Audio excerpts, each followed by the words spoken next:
Donc pour la deuxième partie, on va, voir, c'est-à-dire la notion de sprint. Donc un sprint, comme sport, le vélo, on parle des sprints. Donc les sprints, ce sont des étapes. Donc avec un domaine technologique, etc., on s'inspire beaucoup du sport. Donc pour le sprint, c'est une période, c'est une étape, le projet, et c'est une période d'un mois au maximum. C'est-à-dire c'est entre une semaine à 4 semaines, selon le contexte d'un projet et selon aussi la durée globale du projet. Donc la durée du sprint, c'est entre une semaine à 4 semaines. Donc avant d'entamer le projet, il faut arrêter la durée d'un sprint.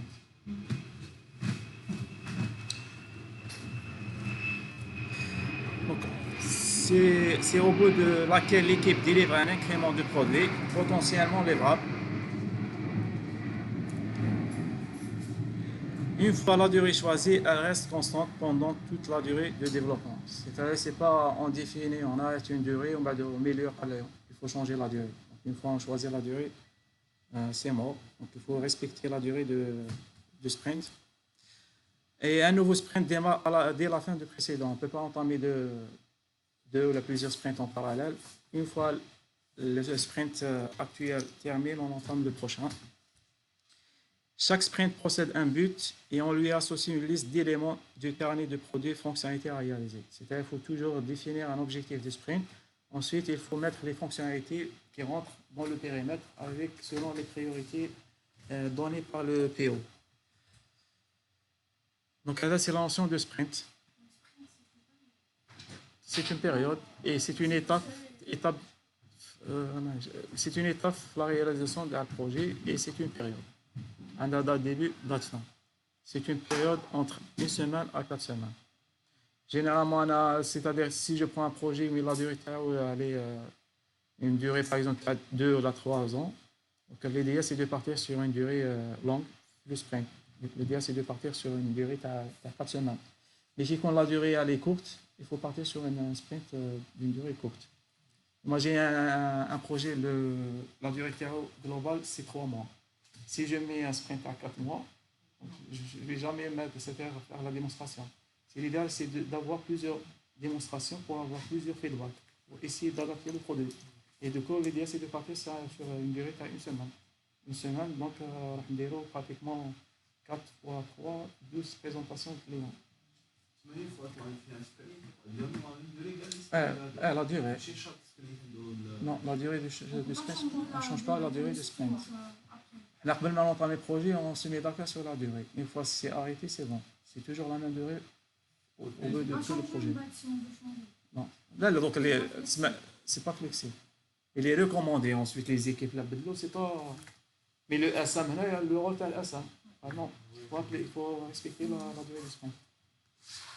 En fait, le SM est avec les règles du jeu. Ah, avec ça.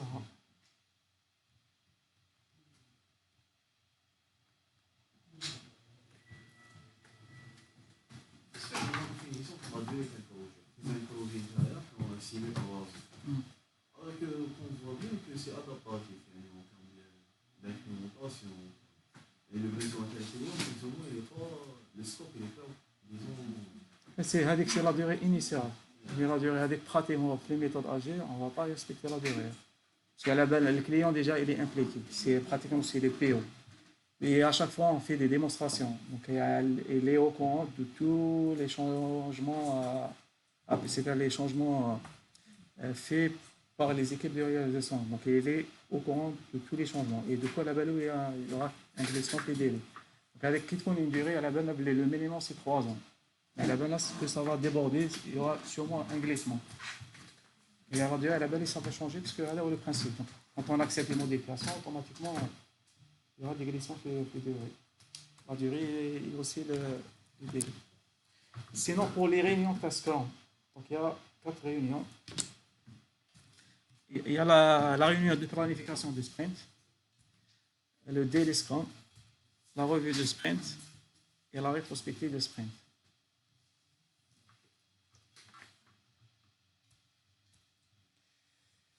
Pour la planification du sprint, avant d'entamer un sprint, il faut faire la planification.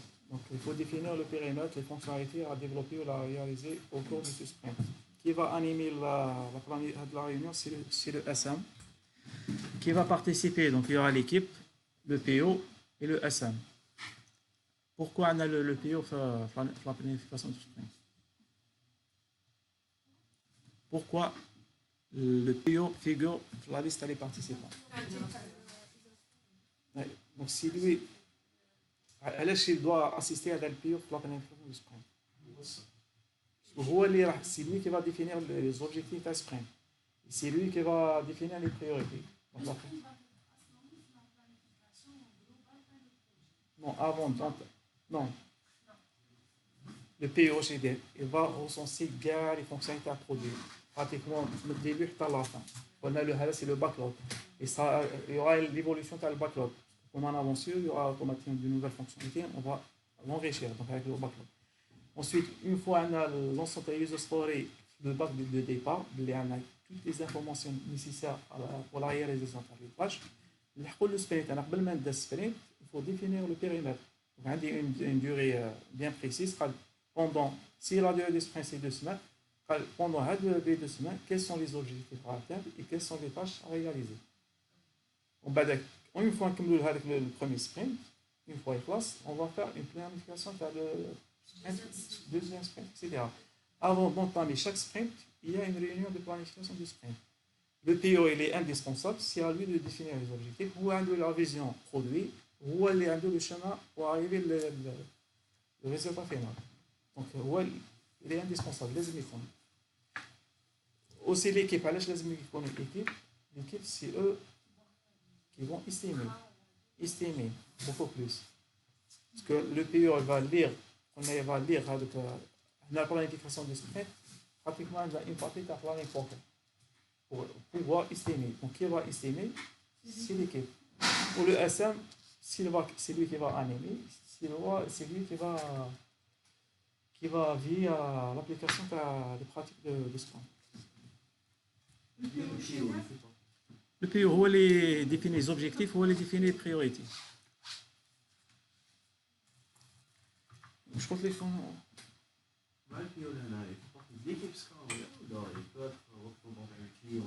يقدر يكون ان كليون يقدر يكون اون انترن سولون لو برودوي يكون يخدم معنا سي با نافيتيو ليديا سي كو يخدم معنا ديريكتومون مع ليكيب لي ميم لوكو لي بروجي اترونجي ولا لي بيو يكون فيه يمكن مع ليكيب دو رياليزاسيون سي با لو كا تاعنا وين اتاشي كما بروجي تسمى امبليكاسيون اسيوري تاع الكليون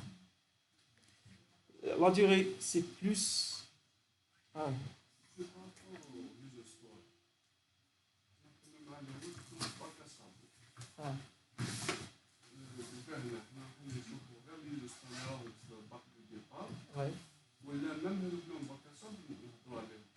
Bac à sable, pour nous, c'est des user stories incomplètes pour l'équipe de réalisation. C'est le rôle de PO. Il va affiner avec les user stories. Pour donner, il va poser des questions à le métier pour enrichir avec les user stories. Une fois qu'il y a les éléments, les informations nécessaires, il y a un bac de départ. À chaque fois, il y a un travail de relecture de les user stories, etc. Mais pour la planification, les inputs, c'est le bac de départ. La durée du sprint, jamais plus de 4 heures pour un sprint de 2 semaines. Mais quand on a le sprint, la durée de 2 semaines, la durée de planification, max 4 heures. Quand on a un sprint à 1 semaine, max c'est 2 heures, etc. Il faut multiplier par 2. Donc, qui va veiller à ne pas dépasser le time box, c'est le S1. Le déroulement se déroule en 3 parties. Présentation des user stories par le PO. Quel travail sera réalisé durant le sprint, c'est les objectifs globaux. Comment réaliser le travail prévu. Le découpage de la user story en tâches de développement. Qui va découper les user stories? Maintenant, on parle des user stories. Pour la phase de réalisation, on peut découper avec les user stories en tâches, en sous-tâches, etc. C'est l'équipe de réalisation. C'est pas le SM, mais très la réalisation, mais très Donc, user story, qui est la réalisation? C'est à l'équipe de réalisation de faire le découpage. Si il y a user story, je peux la découper. Si je prends une fonctionnalité où il faut faire, je sais pas, développement, faire test, etc., je peux avoir plusieurs tâches. Une tâche à développement, une tâche à test, une tâche à qualité, etc. Donc, c'est à l'équipe de réalisation de faire le découpage de user story en tâches ou là en sous-tâches, etc. Hein. Les ressources qu'on découpera en tâches. Est-ce que, par exemple, chaque ressource qui doit être une tâche, لازم user ressource pour une user story. C'est selon l'organisation de les équipes. C'est selon l'organisation de l'équipe. Donc, si l'équipe préfère que. Il y a les bonnes pratiques, c'est que chaque tâche, il faut essayer de partir sur des tâches élémentaires, mais chaque tâche sera affectée à une seule ressource. Parce qu'on a toujours l'estimation de la user story. L'estimation à la user story. Mais la. sur la différentes ressources. On a la ressource, exactement le poids à la tâche. Je pense vaut mieux que. Pour l'estimation, le suivi ou pour qu'il ait la vélocité, on parle de user story. Ensuite, pour la réalisation, on n'a pas la vision c'est vers la productivité de chaque développeur. Là, on parle du user story, la réalisation c'est user story.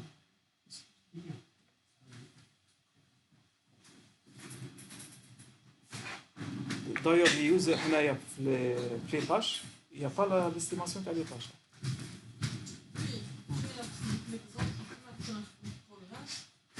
On a vu sur un tableau chaque élément. Les tâches, on les a considérées comme user story. Mais en réalité, non. L'estimation, ça se fait au niveau de user story. Ensuite, découpage, la réalisation, c'est à l'équipe de réalisation de faire le travail. Là, vous pouvez découper, mettre plusieurs ressources sur la même tâche. Donc, je ne m'entraîne pas en détail. Juste sur la même tâche. Dans le cas de la user story. Et user story. Est-ce qu'une seule ressource, je calme les tâches de la user story avec? C'est à l'équipe. Il y a 3 tâches.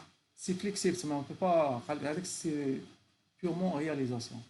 Donc là, avec les tâches, c'est une seule ressource qui va réaliser l'ensemble des tâches. Vous voulez mettre plusieurs, selon le contexte du projet, selon les exigences, il n'y a pas de règle. La réalisation des tâches. Non, la planification de sprint, on reste niveau user story. La planification, on met du user story plus sprint.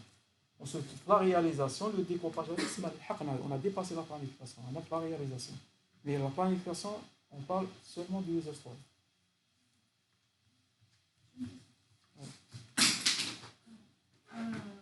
Vous avez mis la présentation des user story par le travail sera réalisé. Donc, ça, c'est les objectifs. Je connais ça. L'équipe, personne, les objectifs, c'est le PO. La troisième, comment réaliser c'est l'équipe. La fixation, fixer la durée du sprint, c'est à la charge de l'équipe. L'équipe en concertation avec le SM. SM, les écoles au courant. Voilà, exact. En fait, c'est logique. On va les estimer. On va les estimer, on va les aller voir. Exact. Les user story ensemble.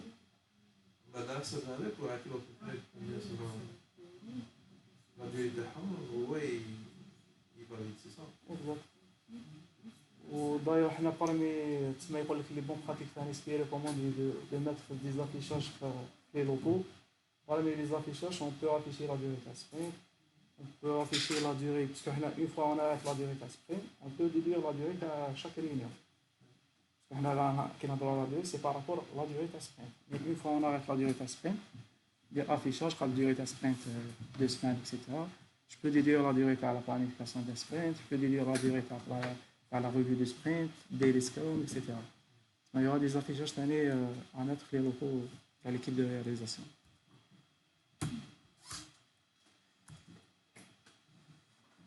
Ensuite, il y a la notion pour c'est-à-dire كيفاش نعرفوا باللي وقتاش نزيدوا quand est-ce qu'on met plusieurs tâches, quand est-ce qu'on met moins, est-ce que c'est-à-dire كيفاش نقدروا نستيميو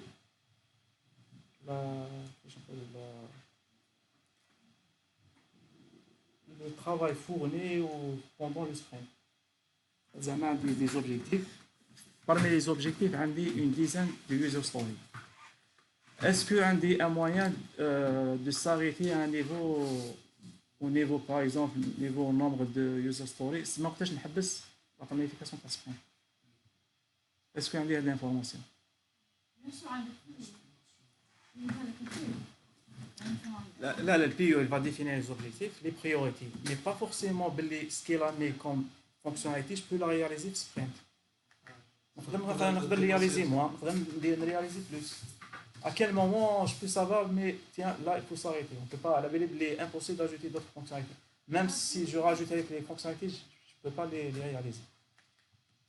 En estimant la chambre de travail, C'est à travers la notion de la vélocité. Donc, la vélocité, c'est le nombre de story points, c'est la somme les points. Tu as une équipe complète durant un sprint. Imaginez pour le premier exercice, je vais la notion de la vélocité. Je vais essayer de dire la moyenne ou l'estimation que je vais réaliser. Parce que nous avons entamé le sprint. Chaque user story, on a le poids. Ce n'est pas par rapport au nombre de tâches. Parce qu'il y a plusieurs tâches simples, je peux prendre un nombre important, parce qu'à la base, les tâches sont assez simples. Mais c'est par rapport au poids de chaque tâche. Imaginez que pour le premier exercice, premier sprint, plusieurs tâches. Pour moi, je vais prendre la vélocité, c'est la somme les poids.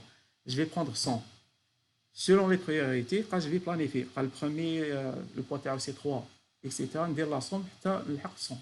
Quel accent il faut arrêter. À la base, je ne peux pas réaliser plus que ça. C'est l'ensemble à la vélocité. Dans un premier temps, on a dit que la vélocité, la valeur n'est pas exacte. Il faut faire plusieurs exercices, en moyenne 5 sprints, pour pouvoir arrêter une vélocité. Parce que quand on a des exercices, on va déduire avec la vélocité. Le premier sprint, vélocité à peu près 600. Quand on a l'exercice, on va essayer de voir quelle est la valeur de la vélocité. C'est-à-dire, شحال درنا في la réalisation. Réellement, شحال درنا. On a planifié 100, mais réellement, on a fait 80. Tiens, la vélocité, 80. Prochain sprint, vélocité, c'est 80. Je vais planifier, je prends la somme à l'époque, j'ai dépassé 80. Deuxième exercice, sprint 2, on a réalisé 85. À 85, prochain sprint, c'est 85. C'est-à-dire, c'est de faire à peu près 5 sprints pour pouvoir déduire une vélocité plus ou moins exacte.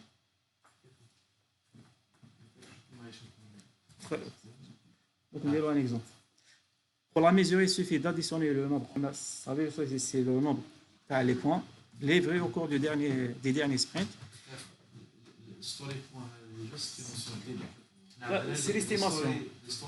C'est user story. هكا نعطيه باري السبرينت تاعي فيه 5 لي يوزر ستوري 5 لي فونكسيوناليتي شحال 5 لي فونكسيوناليتي هذيك انا استيميتهم ديجا في الاول ليكيب استيماتهم إلا لا بروميير فونكسيوناليتي راهي دون لي 3 et les 5 deuxième entre weight et pares l'autre est entre je sais pas il y a 3 وكل واحد ضرب البوا تاعها ريغروبيتهم درتهم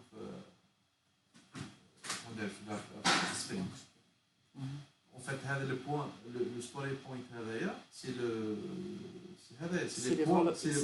C'est les points. Les valeurs, la suite, les points.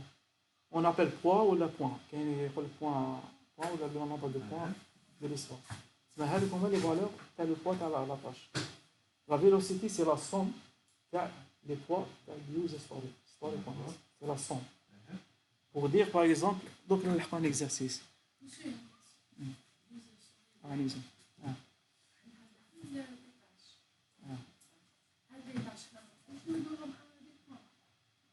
Bon, là on a les poids de l'user story. Est-ce que les tâches n'ont pas هذوك لي تاش تما لحقنا لا فاز رياليزاسيون حبينا نديرو ولا ما نديروش حنا ما يهمناش حنا سكي l'important c'est le poids تاع اليوزر ستوري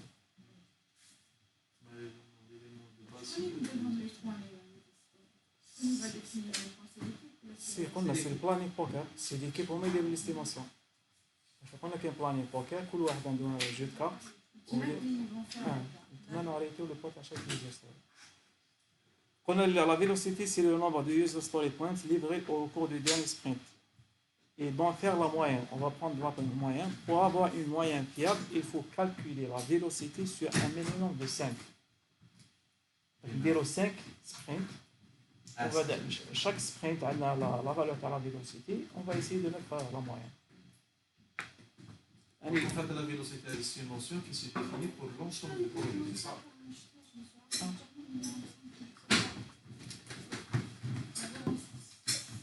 Pour avoir une moyenne fiable, il faut calculer la vélocité sur un minimum de 5 sprints. C'est-à-dire la réalisation de la semaine avancée de 5 sprints. Chaque sprint a la vélocité. La vélocité, c'est le nombre de poids et les tâches réalisées. Donc, il y a un exemple pour bien comprendre. L'exemple. Imagine, on a réalisé 5 sprints. Premier sprint, on a réalisé 35. La vélocité, c'est 35. C'est-à-dire, réaliser 35, c'est le nombre total des poids des tâches réalisées. On a réalisé 35 points. Sprint 2, on a réalisé 38. Sprint 3, 33, etc. Pour déduire la vélocité, on calcule la moyenne. Qui dit la moyenne? Donc, ça sera la somme divisée par 5, c'est 35. On peut dire que la vélocité Tana, c'est 35. Pour les prochains sprints, 6, 7, on va utiliser la vélocité 35. Mais 35, ça ne veut pas dire sûrement 35, mais on connaît de 35. Voilà, exact. C'est l'équipe. C'est l'équipe où on met les réalisations. On a 35 avec 35 Sophie. 35 qui représente c'est le poids. La somme des poids des tâches réalisées. Réalisées. J'ai planifié 5 user stories. Au réalisé, au lieu de réaliser à 100%, voilà, au lieu de 5, j'ai réalisé 3. Donc, pour avoir une planification assez sûre, j'ai mal planifié le sprint. J'ai dépassé la vélocité de l'équipe. Pour le prochain sprint, tu m'as déjà indiqué avec le poids la somme. Le prochain sprint, il va essayer d'ailleurs que les valeurs 35, 38. Alors, l'année 35, deuxième, je suis à 38. On réalise 5, la moyenne. Mais la moyenne, ça me compte plus ou moins quelques valeurs. Donc en fait, c'est ça ce qui nous pousse. C'est هذه الحاجة اللي قادرة تدينا وين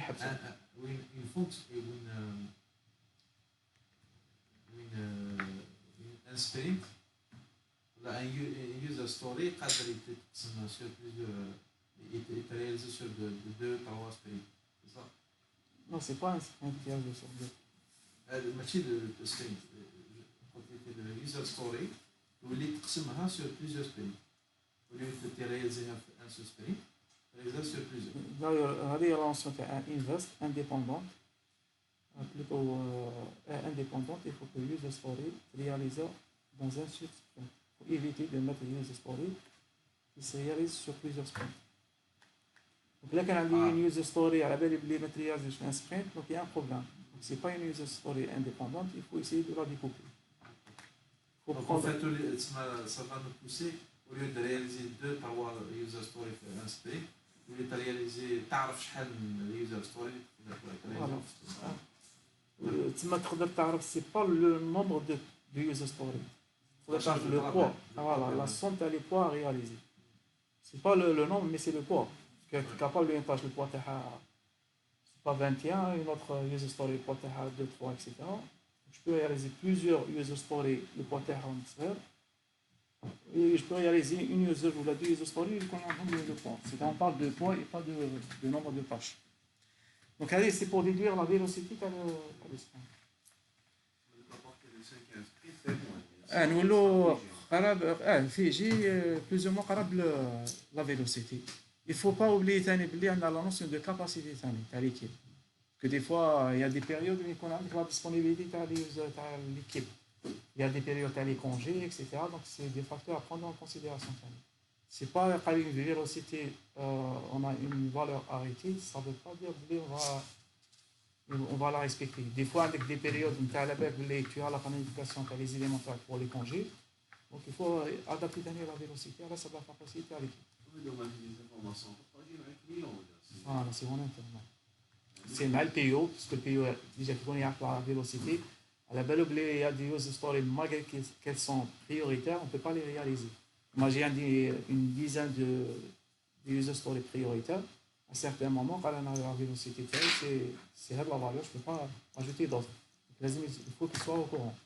Mais le client, c'est partie réalisation. Mais il faut que la vélocité, il faut ici prendre en considération la capacité ou la disponibilité des membres d'équipe. Il y a des périodes de congé, etc. Donc, c'est à prendre en considération. Donc, je fais la planification de sprint, ou je fais la vélocité. Donc, la deuxième réunion, c'est Daily Scrum ou le stand-up meeting, animé par le SM, les participants, l'équipe. Le PO, c'est optionnel. Il peut y assister, il peut y assister, plus le SM. La durée, c'est 15 minutes max. Le déroulement déroule chaque jour de travail à une heure fixe. On a même parmi les choses à arrêter avant d'entamer, quelle est l'heure de l'escalade. C'était une réunion quotidienne. Il est recommandé que chacun se tient debout. Alors, pour les gens se fatiguent et pour éviter de trop parler ou de discussion. Donc, c'est par rapport au classe. D'ailleurs, stand-up meeting. Donc, le classe debout. Exact. Chacun il doit un de trois parties et pour ce qu'il a fait depuis le dernier Daily Scrum, ce qu'il va faire le prochain Daily Scrum et éventuellement s'il a des problèmes bloquants. Donc, qu'a-t-il fait depuis la dernière réunion? Que prévoit-il de faire jusqu'à la réunion suivante? Et quels sont les points de blocage? Et le SM, c'est à lui de trouver d'éliminer les obstacles. Quotidiennement. À une heure fixe. Et parmi les affichages, c'est d'afficher l'heure le Daily Scrum. Et c'est au Scrum Master d'assurer de ne pas dépasser le time box à la réunion.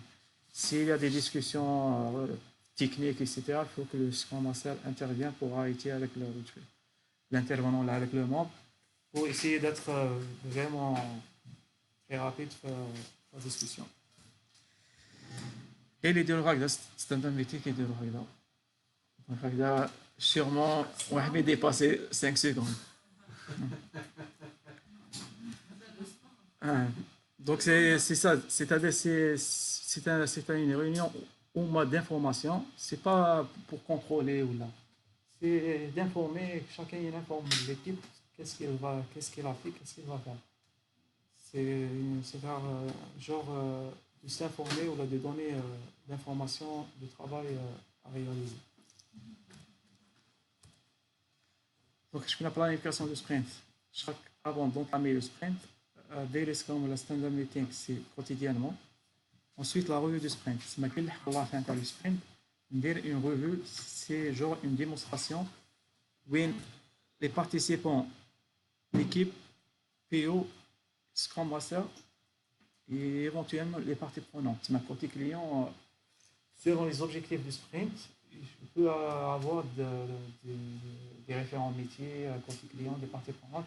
Oui, y assister à la présentation pour notamment pour avoir des feedbacks.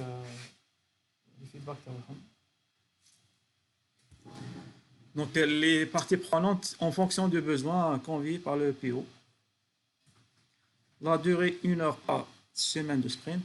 Donc, si le sprint fait 2 semaines, donc c'est 2 heures. Il faut recueillir le feedback, se projeter un peu sur le prochain sprint, c'est-à-dire le contenu de la prochaine sprint. Souvent peut-être influencé par ce qui est démontré, les réactions provoquées par la démonstration, la présentation de l'incrément. Donc, on va présenter l'incrément terminal. Il permet aussi d'évoquer les difficultés rencontrées par l'équipe Scrum et de faire un point de l'avancement. C'est-à-dire une présentation de l'incrément et aussi faire un état ou l'état d'avancement des travaux. Et se projeter dans l'avenir et présenter, c'est-à-dire le contenu de contenu présenté à prochain sprint. Donc, allez, c'est la revue de sprint. Enfin. Là, avant d'entamer la planification, la réalisation et les élections quotidiennement, la fin une revue de sprint.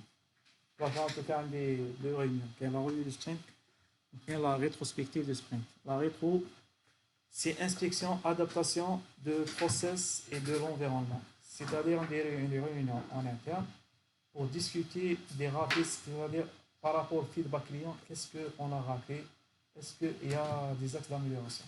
C'est la rétrospective. Les participants de l'équipe, le PO c'est optionnel et le SM. La durée c'est 45 minutes max par semaine de sprint. Et c'est a lieu entre la revue de sprint et la planification de la prochaine sprint. Sinon, entre la fin ou le début du prochain, on a une rétrospective. Donc l'équipe Scrum s'inspecte elle-même afin de tirer les leçons d'expérience acquises sur le sprint écoulé pour mettre au profit du sprint suivant à travers l'élaboration d'un plan d'action d'amélioration. Donc on peut mettre un plan d'action d'amélioration. Des fois, par exemple, la démonstration, le jour de la démonstration, on parle vraiment qu'il y a une régression, qu'il y a un bug. Pourquoi on a le bug on n'a pas donné l'importance des tests. Donc, parmi les axes d'amélioration, il faut donner plus de temps des tests. Des fois, par exemple, on a trouvé un souci le jour de la présentation. Pourquoi il y a un développeur qui a touché un modèle physique sans informer les autres. Donc, parmi les axes d'amélioration, c'est la communication en interne. Donc, à travers les revues de sprint, à chaque fois, il y aura un plan d'action d'amélioration pour s'améliorer d'un sprint à un autre. Après la revue de sprint et avant la planification de la prochaine sprint. Là, une fois.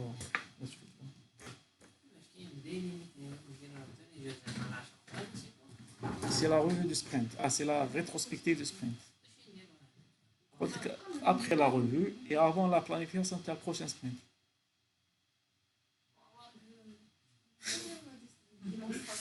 C'est à la fin du sprint. Bon, قبل السبرنت عندك une planification du sprint. Comment qu'il dit la réalisation de la sprint, n'entamer sprint عندي des réunions quotidiennes, c'est des scrum. Qu'il حق la fin, la durée de sprint de 2 semaines, حق le dernier jour ou là, je peux faire la revue de sprint, des démonstrations. Qu'il dit la revue, la sprint. Je vais entamer le prochain sprint. قبل ما entamer le prochain, c'est-à-dire قبل ما entamer la planification de la prochaine sprint, il y a la rétrospective. Je peux mettre à la réunion, c'est la revue de sprint la matinée, l'après-midi, je peux faire la rétrospective. Et toutes ces réunions sont animées par le SE. Oui. Mais oui, juste il anime l'orchestre pour la planification.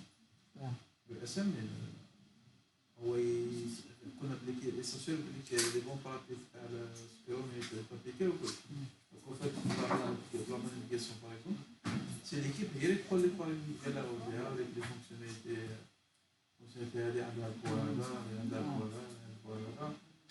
projet l'objectif d'aspect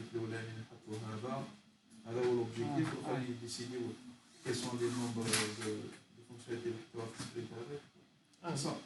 Mais le PO de SM va assurer avec la communication entre PO et l'équipe. Donc il sera incomplet ou là, je ne sais pas, l'équipe de réalisation par le Canada n'a pas bien compris la user story, il aurait pour le Canada donner les informations nécessaires.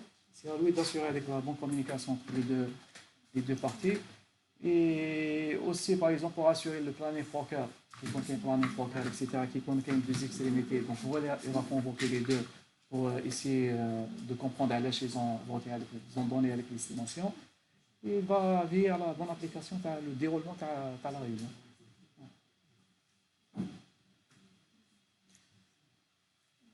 Bon, je préfère